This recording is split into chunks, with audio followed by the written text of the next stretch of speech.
মুসলিম জাহানের নারীকুলের শিরোমণি খাতুনে জান্নাত নবী দুলালী হজরত ফাতেমা রাদিয়াল্লাহু তাআলা আনহা ছিলেন ধর্মে কর্মে জ্ঞানে গুণে ত্যাগের সাধনায় কষ্টের সহিষ্ণুতায় বৈশিষ্ট্য মর্যাদা চরিত্র মহিমায় নারী জগতের এক বিস্ময়কর আদর্শ এবং সমগ্র নারীকুলের ঊর্ধ্বে।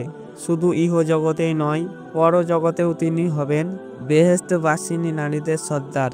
ফাতেমা রাদিয়াল্লাহু তাআলা আনহুর ব্যাপারে মহানবী করিম সাল্লাল্লাহু আলাইহি সাল্লাম বলেন যে, ফাতেমা আমার দেহের অংশ, অতএব যে তাকে কষ্ট দিল সে যেন আমাকে কষ্ট দিল।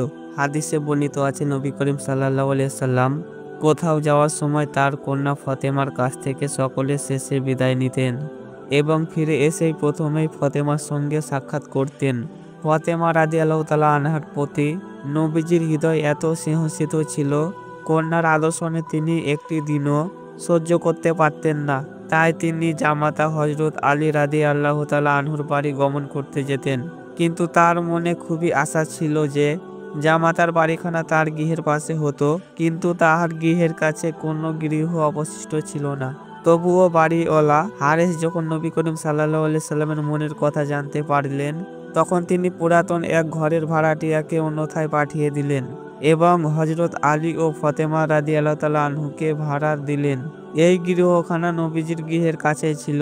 এখন তিনি সর্বদা কন্যাকে চোখের সম্মুখে দেখতে পাবেন বিধায় বাড়িওয়ালা হারেজের জন্য প্রাণ ভরে দোয়া করেছিলেন। অভাব অনটনকে নিত্য সঙ্গী করে হজরত আলী ও ফাতেমা রাদিয়াল্লাহু তাআলা আনহার সংসার চলছিল।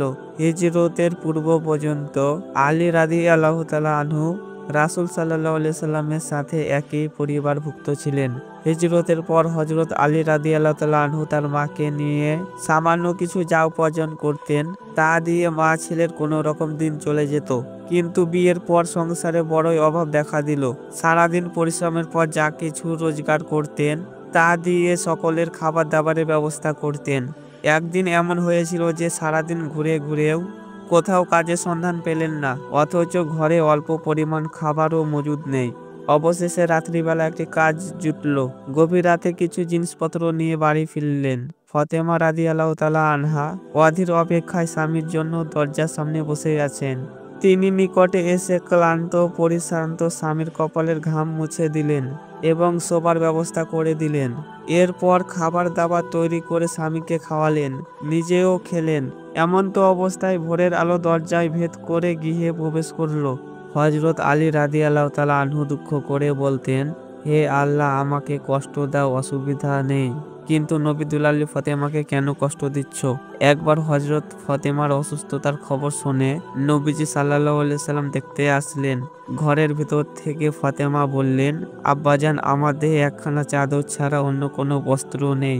তখন নবী করিম সাল্লাল্লাহু আলাইহি সাল্লাম কন্যার মুখে এই কথা শুনে তাহার মাথার পাগড়িখানা গৃহের ভিতর ছুঁড়ে দিলেন এবং বললেন, মা, চাদরখানা পরিধান করো।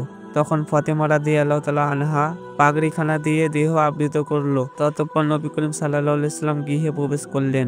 একবার ঈদের সময় মদিনার ঘরে ঘরে ঈদের ধুম পড়ে গেল, কিন্তু আলী ও ফাতেমা রাদিয়াল্লাহু তাআলা আনহার গৃহে ঈদের কোনো আনন্দ দেখা গেল না। আলী রাদিয়াল্লাহু তাআলা আনহু সকলেই কাজে চলে গেছেন এবং ফাতেমা রাদিয়াল্লাহু তাআলা আনহা গৃহের কাজে ব্যস্ত। হঠাৎ তাহার শিশু পুত্রদ্বয় ইমাম হাসান হুসাইন রাদিয়াল্লাহু তাআলা আনহু বাহির থেকে এসে নতুন জামা কাপড়ের আবদার করতে লাগলো। মা ফাতেমার মুখ থেকে ফসকে বেরিয়ে গেল, বাবারা, তোমাদের জামা এখনো তৈরি হয়নি, তৈরি হয়ে গেলে লোক এসে দিয়ে যাবে, এখন খেলা করতে যাও। এরপর মা ফাতেমা চিন্তায় পড়ে গেল যে ছেলেরা যখন ফিরে আসবে তখন তাদের কাছে মিথ্যাবাদী হিসেবে চিহ্নিত হবেন।